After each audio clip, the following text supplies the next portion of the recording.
Welcome to Decktopus. In this quick tutorial, we'll explore the text element and how you can use it to create engaging presentations. Go to your editing page and click on Elements tab to find the text element. Then, choose the text element you'd like to use. From the top center of your screen, you have variable editing options to make your text as you wanted.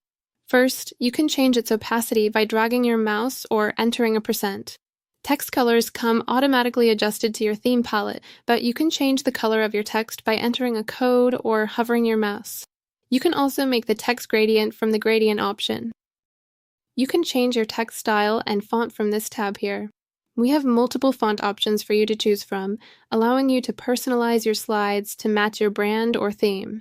You can adjust the font size by entering a number, or you can adjust its size by shrinking or enlarging the text box. You can change its position, make it bold, italic, underlined, or strike through from here.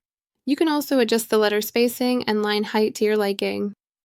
From the Effects option, you can make your text element blurred to create a soft, faded effect or add a text stroke by entering a numeric value, making your text stand out with a bold outline. Additionally, you can apply a background color to improve readability. If you'd like to add a background to your text element, you can do it from the Background option. You can change the background color, adjust padding to control spacing around your text, modify opacity to make it more or less transparent, and even set a corner radius to round the edges of your text background for a softer look. Also, you have the option to add a shadow. This feature helps making your text pop against different slide backgrounds.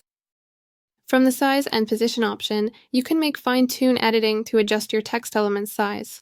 You can also change the position by clicking on the text element and choose Position. If you are done with the editing, you can lock your element and move on to the next step. If you'd like to include AI, click on your text element, then choose AI Write. You can summarize, fix, rewrite, extend your text, or by clicking the option Other, you can enter a prompt and AI will instantly change the text regarding your prompt. And that's it. You're now ready to use the text element in Decktopus like a pro. Enjoy Decktopus and happy presenting!